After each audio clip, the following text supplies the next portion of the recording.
Bonjour à tous, ici Laurent Felous, avocat en droit du sport. Comme convenu lors de ma dernière publication sur les réseaux sociaux, je vais répondre aujourd'hui à vos questions sur le droit du sport. La FIFA, c'est la Fédération internationale de football association, qui est la Fédération sportive internationale de football. La FIFA regroupe 211 associations membres et 6 confédérations. Une confédération opère au niveau continental. On parle notamment de la Confédération africaine de football, la CAF, la Confédération asiatique de football, l'AFC, ou encore la Confédération européenne, qui est l'Union européenne de football association, l'UEFA. La Fédération internationale organise les compétitions internationales. On parle de la Coupe du monde de football. L'UEFA organise la Ligue des Champions ou l'Euro et les fédérations nationales organisent les compétitions nationales. La FIFA a un rôle également régulateur puisqu'elle va établir des règles, notamment liées aux compétitions. Elle va également créer des commissions, telles que par exemple la Chambre de résolution des litiges. Cette chambre-là va être notamment compétente pour tous les litiges pour les joueurs qui cherchent à recouvrer leur salaire ou encore en matière d'indemnité de formation. Ce qu'il faut savoir, c'est que la FIFA, c'est une association à but non lucratif. Je répète, une association à but non lucratif. Et pourtant, en dépit de ce statut-là, elle génère un chiffre d'affaires qui est très conséquent puisque sur la période 2015-2018, elle a généré un chiffre d'affaires de 5,65 milliards d'euros. La sanction a été prononcée par l'Agence française de lutte contre le dopage, qui a été créée en 2006 et qui a remplacé le Conseil de prévention et de lutte contre le dopage. Elle a un rôle, comme son nom l'indique, de lutte contre le dopage. Alors, elle a plusieurs rôles à part cette lutte-là, puisqu'elle a aussi un rôle préventif auprès des fédérations. Elle a un rôle aussi de mise en place et de mise en œuvre des contrôles antidopage. Elle va également gérer les autorisations d'usage à des fins thérapeutiques pour des médicaments qui sont en principe prohibés, mais qui peuvent être utilisés à des fins thérapeutiques. Elle a également une visée disciplinaire, puisqu'elle a la possibilité de prononcer des sanctions à l'encontre des sportifs qui vont avoir un manquement aux règles antidopage. Le barème est prévu à l'article L232-23 du Code du sport qui prévoit des sanctions pouvant aller du simple avertissement à une interdiction temporaire ou définitive d'exercer. Ces sanctions-là peuvent aussi être assorties de sanctions pécuniaires.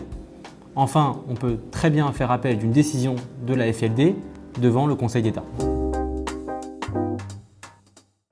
C'est quoi une prime d'éthique? C'est un avantage financier qui est octroyé par un club au profit du salarié en contrepartie de certaines obligations. Le joueur aura notamment pour obligation d'adopter un bon comportement envers ses coéquipiers ou ses adversaires, il doit respecter ses engagements envers les médias, il doit avoir une certaine assiduité et ponctualité aux entraînements et enfin, il doit également avoir un bon comportement envers ses propres supporters. On parle notamment dans l'affaire Neymar du fait qu'il devait saluer ses propres supporters à la fin des matchs. Alors ça a défrayé la chronique, parce que le montant qui était évoqué était assez hallucinant puisqu'on parlait d'un montant de 375 000 € par mois pour cette seule prime d'éthique. Alors, est-ce que l'employeur peut supprimer cette prime d'éthique? Alors, on n'est pas certain de la réponse, on pourrait considérer que oui, mais on peut également considérer que non, puisque en droit français, on a la possibilité, on a surtout une interdiction pour l'employeur de prononcer des sanctions pécuniaires à l'encontre du salarié. Si cette question est soulevée dans le cadre d'un litige, on risque d'être amené potentiellement à considérer qu'une prime d'éthique ne pourrait pas être supprimée par le club à l'encontre du joueur. Le droit à l'image, c'est le droit de toute personne à sur son image, notamment des photos, vidéos, et qui nécessite pour son utilisation une autorisation préalable. Il y a des exceptions, notamment en matière de sujets d'actualité, de sujets historiques ou pour des personnalités publiques dans le cadre d'un événement public. En matière sportive, qu'est-ce que c'est? Puisque c'est un peu l'objet de la question. En matière sportive, il y a 3 types de droits à l'image. Il y a le droit d'image individuel du joueur en dehors du club, le droit d'image individuel du joueur dans le cadre du club et le droit d'image collective des joueurs. Concernant le droit d'image individuel des joueurs en dehors du contexte du club. En dehors du contexte du club, le joueur garde la maîtrise sur son image et sur sa commercialisation. Le joueur peut donc nouer des partenariats avec les sociétés et sponsors qu'il souhaite. On peut notamment citer Kylian Mbappé qui a noué un partenariat avec Hublot. Concernant maintenant le droit d'image individuel des joueurs dans le cadre du club. Dans le cadre du club, le club a la possibilité d'utiliser l'image du joueur à des fins promotionnelles, marketing et de promotion des produits dérivés du club. Cette exploitation-là est notamment prévue dans le cadre d'un avenant au contrat de travail du joueur. Concernant enfin le droit d'image collectif des joueurs, c'est un droit d'image pour un certain nombre de joueurs et qui permet une exonération des cotisations sociales pour les clubs.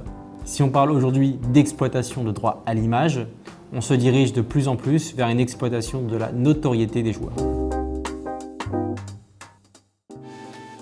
el mejor momento vivido en terreno de fútbol. Y creo que la remontada contra París, ahí la sensación cuando metemos el sexto gol, nunca he vivido nada igual. Et bueno, así de espectacular. C'est une question vraiment intéressante puisqu'en fait, il y a une mise en balance des droits. D'une part, la liberté d'expression, d'autre part, le pouvoir de direction et de sanction de l'employeur.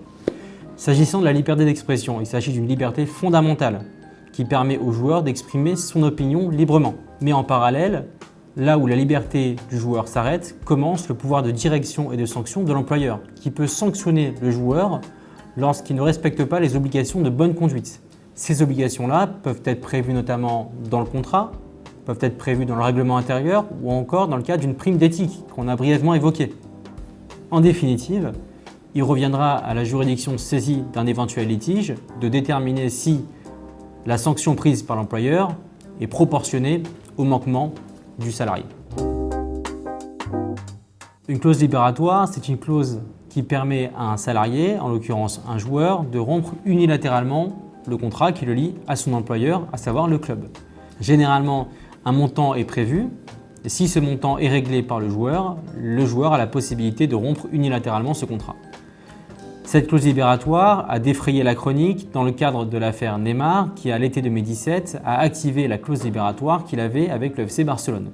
Le montant de cette clause était de 222 millions d'euros. Par l'intermédiaire du Paris Saint-Germain, il a payé ce montant-là au FC Barcelone et a pu rompre unilatéralement le contrat avec le FC Barcelone. Il a pu ensuite s'engager librement avec le Paris Saint-Germain. Si on parle de clause libératoire, en pratique, ça a désormais l'effet inverse puisque les clubs ont tendance à prévoir des montants exorbitants pour dissuader les clubs d'activer de telles clauses. On peut notamment citer la clause de Gareth Bale au Real Madrid qui est d'un montant d'1,2 milliard d'euros ou encore celle de Cristiano Ronaldo à la Juventus qui est d'un montant d'1 milliard d'euros. Alors si ce système est autorisé dans plusieurs pays de l'Union européenne, il est strictement interdit en France. Le Code du sport et le règlement administratif de la Ligue de football professionnel le prohibent expressément. Si une telle clause venait à être insérée dans un contrat de travail en France, elle serait nulle et de nul effet. Maintenant, les clubs, pour combler ce problème, ont parfois recours à des systèmes alternatifs. Ils vont finalement conclure des contrats sous seing privé qui ne vont pas soumettre à l'homologation de la Ligue de football professionnel et qui prévoient une possibilité pour le joueur de rompre unilatéralement le contrat. S'agissant d'une question très technique, ça pourra faire l'objet d'une vidéo à part entière. Il faut savoir une chose, c'est qu'un footballeur est avant tout un salarié. À ce titre-là, il a la possibilité d'être indemnisé par la sécurité sociale. La sécurité sociale va prendre en charge 50% de son salaire, limité plafond sécurité sociale. À titre indicatif, en 2019, le plafond est à 3 377 € par mois. Il y a un principe pendant les 3 premiers mois qui prévoit un maintien total du salaire du joueur. Le club va donc payer le complément du salaire au joueur via généralement une assurance et non via une prévoyance. Alors que se passe-t-il au-delà de 3 mois d'arrêt de travail ? Au-delà de 3 mois d'arrêt de travail, la sécurité sociale continue de verser les indemnités journalières et pour le complément, le joueur a plusieurs cas de figure. Soit le club a souscrit à une garantie collective de prévoyance, soit le joueur a souscrit une assurance individuelle pour pallier à ce genre de cas de figure. Ce qu'il faut également savoir, c'est que le joueur a la possibilité de souscrire une assurance dommages corporels qui sont proposées par les fédérations. Il peut également se retourner contre le joueur qui l'aurait grièvement blessé dans le cas d'une action en responsabilité pour obtenir l'indemnisation de son préjudice.